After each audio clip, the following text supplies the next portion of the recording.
Let's turn our attention to Joe Biden because all eyes are on the president at the NATO summit, and we'll get into what he's had to say about Ukraine in a moment. But let's just play one of the most awkward moments I've ever seen between two leaders. But this is between Joe Biden and UK's new Prime Minister, Keir Starmer. Well, welcome. And it's good that we had a long conversation on the phone. When you want to give me your hand there, pal. And we're the best of allies, maybe in the whole world. And we really need to continue to cooperate, and a lot we can talk about. I don't understand because aren't those moments rehearsed? Handshakes, they know the cameras are on them. It's so uncomfortable. It was very uncomfortable. But listen, let's be clear about this, right? Joe Biden is not running for the presidency. He doesn't know it at the minute. His wife doesn't know it. But he will not be the Democratic Party candidate for the presidency. You can say that right now. This guy cannot run again. He will not run again. If he runs and gets elected, he's president till the 20th of January 2029. That's when he would leave office. Early 2029, which is preposterous in anyone's language. This guy's not running, okay? He doesn't know it yet, but I'm telling him from Melbourne, Australia, he will have to withdraw. The terrible stain on the Democratic Party is that it looks like it's going to take an actor from Hollywood, who everyone hates, not necessarily Clooney, but they hate actors in Hollywood. Yeah. It's going to take a Hollywood actor to say to the Democratic Party, for goodness sake, wake up. You can't have this old man running for president. You can't put two words together. And as we know, Clooney was at that fundraiser recently. He wrote about that in his article. And the most devastating thing that Clooney said in his article was every senator, Democratic senator, and every Democratic member of the House of Reps I speak to privately agrees that Biden should withdraw, but none of them will say publicly. So, look, no, this guy's not running, okay? He's withdrawing at or before the Democratic convention on August 19, and Kamala Harris will be the Democratic nominee, Gab. So George Clooney has essentially just confirmed what we all were thinking, that we have been lied to, that essentially these conversations are being held behind closed doors, but then publicly everyone comes out and pretends that Joe Biden is actually, he's okay. So if it's not going to be Joe Biden, who will it be? Well, I think it has to be Harris. The only person that could beat Harris on the floor, I think, of a primary would be Michelle Obama. But I don't think she's shown any inclination to run. Hillary Clinton is too long ago, and it can't be Gavin Newsom. I mean, don't forget, Harris is the ranking vice president. She is the number 2 person in the Democratic Party. How would you argue about it not being her? It would be very, very hard. And, of course, the Democratic delegates are basically, a majority of them are from minority groups and the hard left. So they control the floor of council. They're going to vote for Harris, unless it was Michelle Obama, which I don't think it'll be. So it'll be Harris. She'll be beaten by Trump. So what's worse, Kamala Harris or Joe Biden?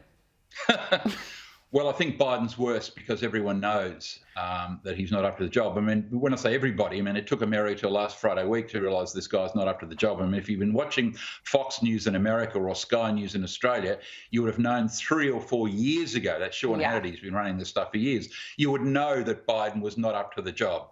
Right? It took until that debate last Friday week for the majority of the American public to be told this guy's not the full quid, because they have been lied to by the hard left press. So the other point about this is, if they didn't know Joe Biden was a brick short of a full load, what do people in America know about Kamala Harris? I would suspect most people in America, if you watch Fox News in America, you know that she's hopeless and a DEI pick. But if you didn't watch Fox in America or Sky in Australia, would you know that Harris was totally unqualified? I would suspect that most Americans have got no idea, not much about Kamala Harris. And of course, if he resigns the presidency, which he should do, and let her become the president and go to the election as the president, she starts again with a blank sheet of paper. The American public for the first time will say, oh, we've got a new president or a new candidate. What's she like? Most of them won't know much about it. If they didn't know Biden was non-compos, why would they know that she was hopeless unless they've been watching Fox News? Fair point. Okay, let's look at what Joe Biden has been saying at the NATO summit in Washington. Here are his comments on Ukraine. Make no mistake, Ukraine can and will stop Putin. Is he right? Ukraine can and will stop Putin? Yes, of course. I mean, the Western world cannot afford Russia to invade the Ukraine and win. So you got to go back to Trump, by the way. I mean, Trump doesn't get a lot of credit, but the truth of the matter is, if Trump hadn't told his European allies to stump up some more cash for NATO, Ukraine would be in a much worse position than it is now. I mean, the fact that they put up more money for defence and their own domestic budgets means they've had a capacity to help the Ukraine. So give him credit for that. But the Western world can't afford the Ukraine to fall to the Russians, and it won't. And the West have made that clear, and they're going to keep supporting the Ukraine. I would suspect that what will happen is when Trump comes in, he will probably broker some deal with Putin and Zelensky, which involves Russia keeping some of, but not all of the territory they've claimed, and calling it quits. I mean, Putin will be looking for an out too. I mean, don't forget, Putin's under a huge amount of domestic pressure from people who are seeing their sons and daughters and jailbirds slaughtered on the Ukrainian-Russian border. He's under pressure too. It's not just Zelensky. Putin will be looking for out at some stage, and Trump may provide that for him. Finally, Michael Kroger, let's look at what's happening in France. Riots erupted in Paris after France's left defeated the right in an unexpected election victory. Now, this footage shows bonfires burning in the streets, police in riot gear clashing with demonstrators and using tear gas to disperse rioters.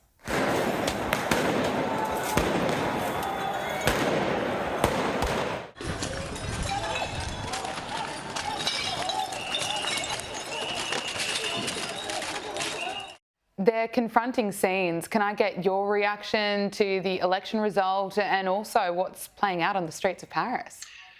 Well, it's typical of the left. They take to the streets to complain about anything, particularly in France. And I think a lot of these left-wing demonstrators, these hard left extremists, have lost their social license to demonstrate years ago.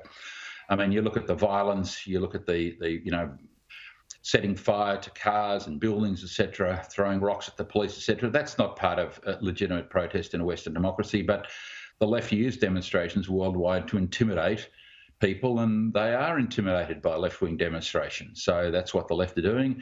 What happened in the election result? They have a similar voting system to that in Britain, which is effectively a first-past-the-post system. And, in about 220 constituency, the centre and the left candidates agreed on having one candidate against the National Rally, and in the end they ended up with a majority, unlike what happened in Britain, where, of course, Nigel Farage's party wouldn't stand down as they did in 2019, contested against the Conservatives, split the right-wing vote, and cost the Conservatives 70 or 80 seats, and Labor won easily. So that's basically what happened in France. Let's see what happens. I would think Le Pen will only get stronger, because I think the new government in France is going to be a disaster. They pick a new Prime Minister Thursday week. Let's see what happens then. Okay, Michael Kroger, thank you so much for joining us on Power Hour. Thanks, Gab.